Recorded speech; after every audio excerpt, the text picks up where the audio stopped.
The problem with speaking up is that it carries a lot of consequences. A lot of times when people are experiencing something they're not comfortable with, or they see injustice somewhere, or they see something that is not quite right, or something they want more of, they don't want to speak up, not because they know they shouldn't, but because they fear the consequences that come with speaking up. For example, speaking up, you could risk losing your friendship group. So people who you used to hang around with will now probably see you as not being on their side anymore. When you speak up, people could begin to label you as difficult. And of course, who wants to be labeled as difficult? When you speak up, it could actually come with some serious risk, like you could lose financially by speaking up about a process, a policy against an organization. So yes, speaking up comes with consequences, and there are sometimes huge risks that come with speaking up. No wonder we're afraid. And even though we know better and we want better, we stay within our comfort zone because it's kind of safe there. We don't risk anything. We don't lose anything. But in the same vein, we don't achieve anything and we maintain the status quo. The real question comes down to this though. Is not speaking up an option you can afford?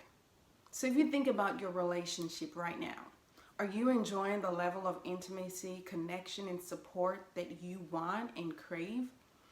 And if not, are you speaking about it? Are you talking to your partner about it? If not, is staying silent an option that you want to continue to experience? Instead of taking the risk of feeling uncomfortable in talking about what it is that you actually want and how you want the relationship to be better or what you want to change. The consequences of not speaking up is the fact that we maintain the status quo. So for example, if you're in a toxic environment, you're maybe at work or you're in an organization or a business, or you see something in society that is not quite right and you don't speak about it, you give power to that establishment, to that institution to continue to perpetuate whatever wrong things that is going on. In your silence, you say that it's okay for what is not right to continue. And the big question is, can we afford to continue to live like that in society? As I mentioned earlier, in this year's theme of International Women's Day, it's about choosing to challenge inequality where you see it, wherever you see it, in your own life, in your organization, in your family, in your friends, choosing to challenge.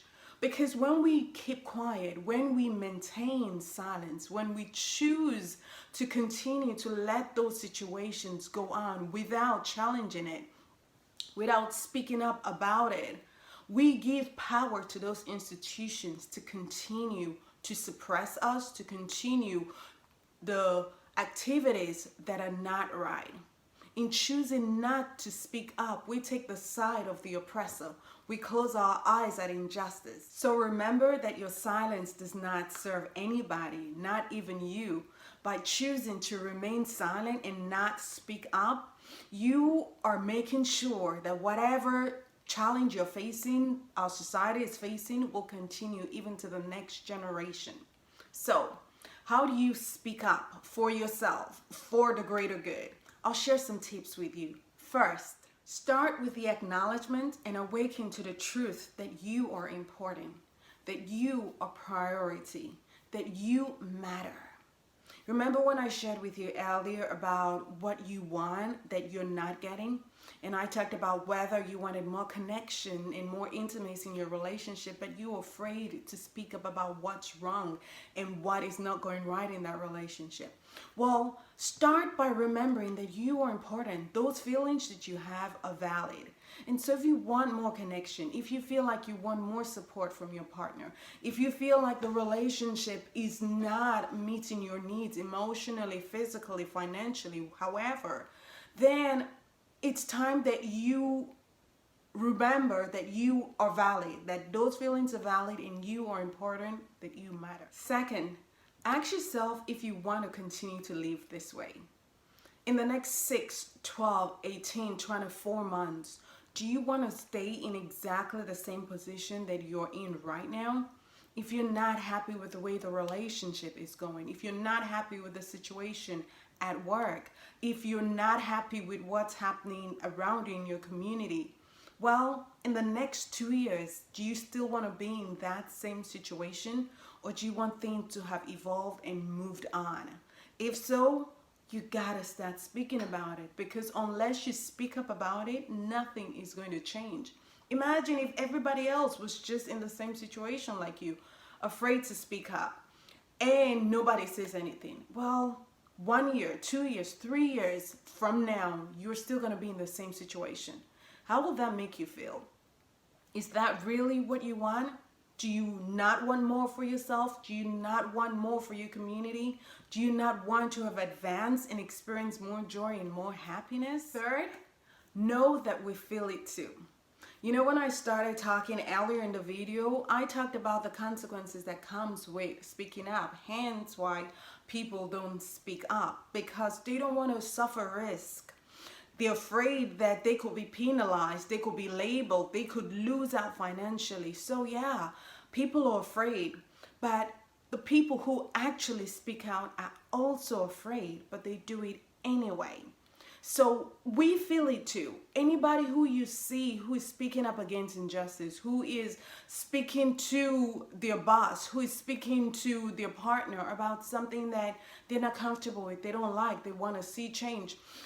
We're all afraid when we speak up, but we judge that our discomfort is nothing compared to the pain of continuing the situation, of allowing the situation to continue the way that it is. And that's the difference. So know that you're not alone in this. Know that even the people who speak up and speak out about things that they feel fear, they know the risks that come with it, but they judge that staying quiet is not an option. They judge that staying quiet and allowing the situation to continue to prevail is not an option. And so they would rather put themselves in a difficult situation so that a better good and a better outcome will be achieved. So I ask you, what do you really want for your life? Most importantly, what I want you to dig deep in moments when you feel like you need to speak up, I want you to ask yourself, are you living true to your own values and to your truth?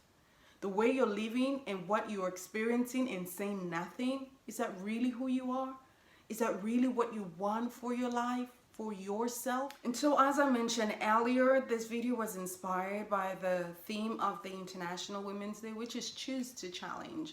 And so I want to add a few tips to help you choose to challenge, or to help you challenge inequality wherever you see it. So first things first, I want you to think about your organization. If you are a female executive, I want you to look at your organization, and I want you to challenge processes and policies that are not allowing women to rise to the top. So when you look at your structure, if there are not a lot of women in positions of leadership, then I want you to follow up with the organization and check with them what strategies are in place. What are your policies for recruiting women at top levels in your organization? I want you to follow up with them and ask questions and ask what the pipeline is for developing female employees so that they can get into management, into leadership. What is the pipeline and how are they supporting female employees to enhance and develop their careers, to retain them? That's one of the steps I want you to do if you're in an organization and there's not a lot of women in those positions. And secondly, as an executive yourself, what are you doing to support women to climb to the top? See, I want you to begin, if you're not already doing that, to consider mentoring and sponsoring women. I want you to think about opening the door. If you're the only one with a seat at the table, what are you doing to open the door and keep that door open to allow more women to climb up the ladder? I want you to consider those two steps.